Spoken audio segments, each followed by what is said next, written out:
Oh iya Pak, tadi kan Bapak bilang transisi menuju perpindahan zaman ini kan ada windu-windu itu ya, beberapa windu. Nah, kebetulan nih Pak, ini kan lagi ada gejolak lagi nih isu-isu monkeypox. Katanya bakalan ada wabah cacar monyet lagi, ada wabah lagi namanya cacar monyet atau monkeypox. Nah, menurut Bapak apakah ini termasuk dalam masa transisi ini? Perubahan transisi ini emang karena kan kalau teori konspirasinya kan ada yang bilang itu bikinan supaya nanti cuannya ke elit 1% lagi gitu kan.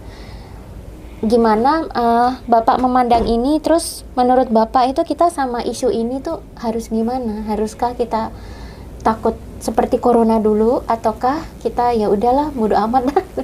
Iya. Ya, kita harus menyikapi apa ya? Menyikapi dengan tenang ya. Yang penting kita tetap menjaga kebersihan ya. Menjaga kebersihan, menjaga kesehatan kita, rumah-rumah selalu itu. Kalau di kerumunan ya untuk sementara ya jaga jarak, tidak seperti zaman dulu itu uyel-uyelan ya kan. Jadi seperti itu cara ya. Nah, sebagai contoh ya saya berikan, sekarang saya berani terbuka karena sudah selesai, yaitu pandemi COVID ya kan. Saya dari awal memahami itu, makanya saya tidak ikut vaksin. Lah, sampai sekarang Pak? Lah ya iya, namanya tidak ikut vaksin. Loh, ya? Mas Hendra kemana-mana nggak pakai vaksin kok bisa? Aku kena terus loh. Suratnya udah ada. Ya, enak banget. Ya. Jadi saya nggak dan tetap menghadiri undangan selama masa pandemi. Kok bisa sih orang jalan-jalan tanpa vaksin? Ya, itu fakta. Ya, saya justru khawatir dicegat kalau ke mall itu. Ya. Tapi entah bagaimana, begitu saya lewat, si satpam itu, silakan Pak. Langsung begitu. Ya. Itu Pak, Pranawa itu. Lah ya itu. Ya. Jadi itu fakta. Ya. Dan saya tetap offline di banyak tempat ya tidak masalah ya. Saya malah diuber-uber oleh RT saya ya, kenapa tinggal bapak dan ibu serumah yang tidak ini ya kan. Tapi itu di Japri, tapi saya tidak jawab lewat Japri. Saya lewat jawab WAG RT. Waduh, langsung combo. Iya, langsung combo. Bapak jawabnya gimana? Tidak mengurangi ya kan. Jadi penghargaan saya kepada program pemerintah, tetapi saya menggunakan ya istilahnya mengganti vaksinasi itu dengan sistem meditasi saya. Wow. Ya, itu banyak yang tawa, kok bisa meditasi itu di WA itu ya nggak apa-apa urusan ditertawakan enggak, tapi yang jelas dengan itu ya aman ya tidak ada masalah. Jadi begini, bahwa di dunia ini ya adanya konspirasi juga kita tidak bisa tolak. Ya. Jadi adanya konspirasi itu memang suatu kenyataan ya. Tetapi perubahan masa itu menyebabkan timbulnya sesuatu juga kenyataan. Betul. Ya. Nah, antara kenyataan yang terjadi di alam dan yang dibuat itu kadang-kadang bertemu.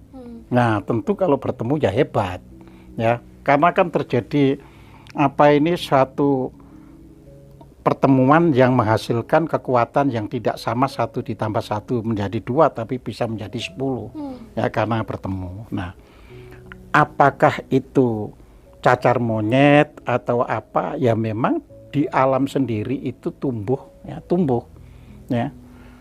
karena memang banyaknya misalnya hewan-hewan yang di monyet itu punah karena manusia ini melakukan pembunuhan, pembapatan hutan dan sebagainya.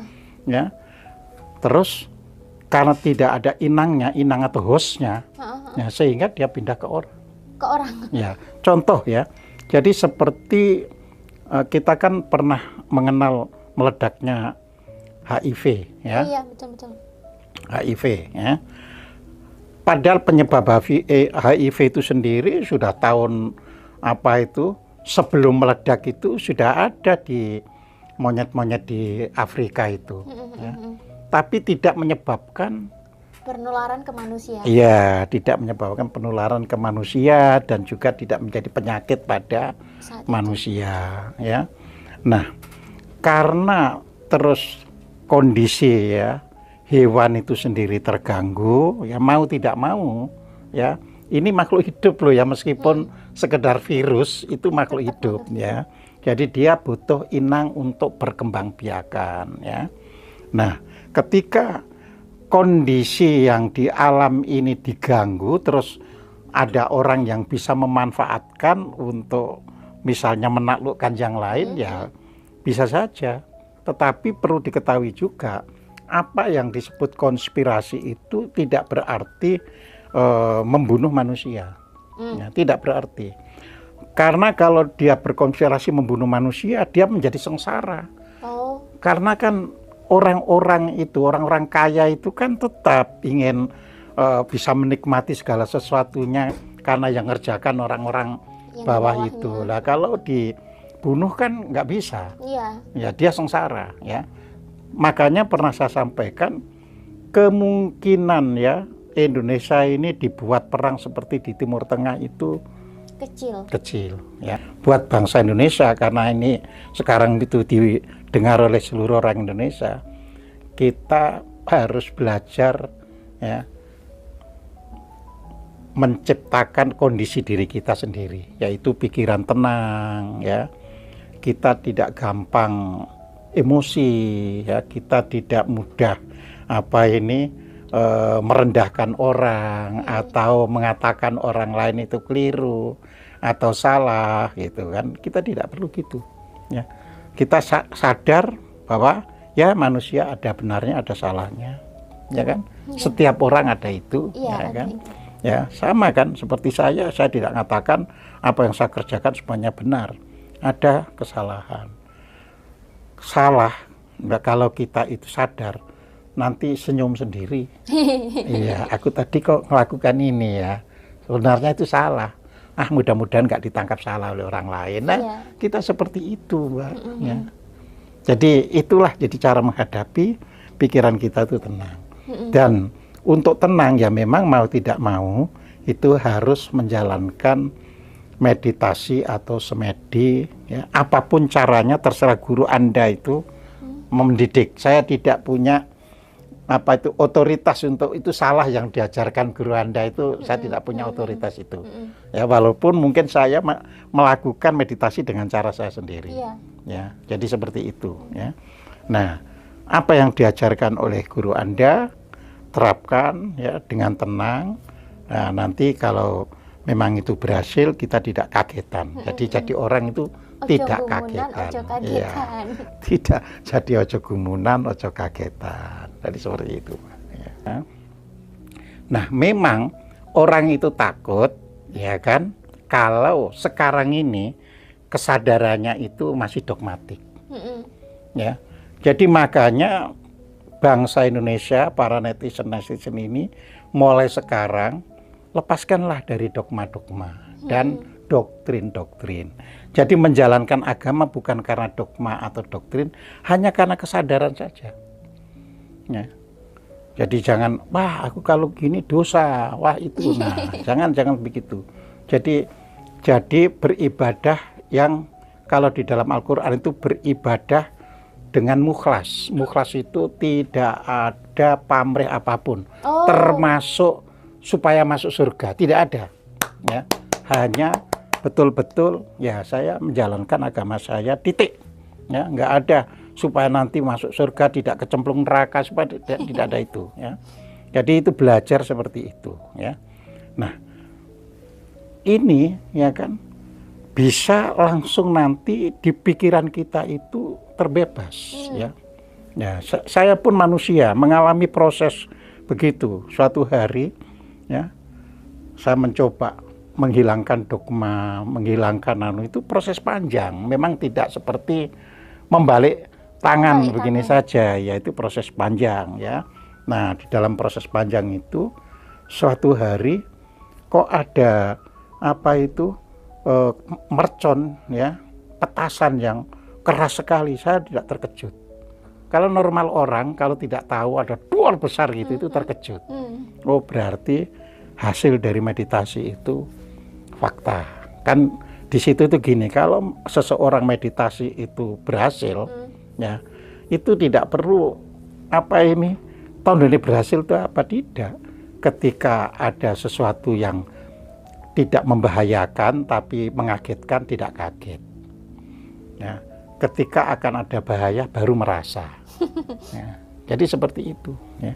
Nah, jadi dengan cara seperti itu semuanya itu bisa kita atasi. Jadi makna perempuan. Ya, bangsa ini bukan kebetulan ya menyebut istilahnya kelamin ya betina kan pada mulanya kelamin itu betina atau jantan. Itu jenis kelamin ya dan itu dipakai untuk seluruh makhluk. Jadi misalnya anjing jantan, anjing betina, kucing jantan, kucing betina. Nah, tapi kata itu tidak dikenakan kepada manusia. Ya. Oh, aku beda kan gitu kan. Nah, maka di kita itu lahir sebagai betinanya diangkat menjadi perempuan ya karena dia dari empu. Ya. Empu. Maksudnya empu ya. Yang punya. Nah, peran itu istilahnya hanya membentuk kata bendanya ya. Jadi perempuan ya. Nah, kata empu itu dalam bahasa Jawa kuno itu artinya Tuhan. Wow. Ya. Wow. Ya. Makanya jangan berani-berani sama ibumu. Itu Tuhan yang mengukir dirimu. Loh kan itu kan. Iya. Ya. Dalam ya. Lah iya. Dalam nyelam ke dalam kepala Mariana. Itu, ya. Di Jawa dulu makanya kalau kita tanya siapa ya yang terkenal hebat memimpin di Nusantara ini pasti Ratu Sima. Ratu Sima. Iya, Ratu Sima yang memiliki kerajaan Huling atau Kalingga itu. Ya. Nah itu seorang perempuan, ya, menggetarkan dunia pada waktu itu. Ya, terus lama, ya kan. Terus nanti setelah pindah ke Jawa Timur itu kan ada Isyana. Isyana. Ya, Isyana putrinya Empu Sindok. Oh, zaman Mataram Hindu berarti. Iya. Zaman Mataram Hindu. Jadi itu Empu Sindok, putrinya itu, ya. Isyana nanti punya anak Dharmawangsa dan Mahendradatta yang ada di Bali, ya kan. Nah, nanti yang sana di Bali punya anak Erlangga, akhirnya dijodohkan dengan anaknya Dharmawangsa. Tapi kan Isyana itu yang membawa terus lagi, ya kan. Ketika Erlangga mau menyerahkan kepada putrinya, tapi putrinya lebih memilih menjadi seorang pertapa, ya, maka terpecahlah kerajaan Kauripan menjadi dua, ya, yaitu Panjalu, Kediri, dan Jenggala. Ya, nah, terus nanti terus muncul ya Tribuana Tunggadewi. Jadi ini watak-watak perempuan secara alami memang begitu. Dan memang perempuan itu kalau memang sudah masanya ya, peradaban itu memang feminin. Ketika perempuan jadi pemimpin, maka peradaban itu malah bisa wow. Gitu. Iya, memang peradaban dan tempatnya ada di sini itu yaitu tadi karena kekayaannya itu berlimpah. Iya, butuh energi feminin yang besar sih untuk mengelola itu. Merawat soalnya kata kuncinya. Untuk bisa berbagi itu adalah feminin. Iya. Kalau orang laki-laki serakah, menguasai, ya. Karena energi maskulin itu kan agresif, menguasai. Iya, jadi seperti itu. Jadi ini memang ya kita didorong, hanya kita ini tinggal nunggu waktu saja. Waktunya masih nanti atau sebentar lagi itu diserahkan kepada kita ini, ya. Tetapi alam itu sendiri sudah berjalan dengan waktunya, ya.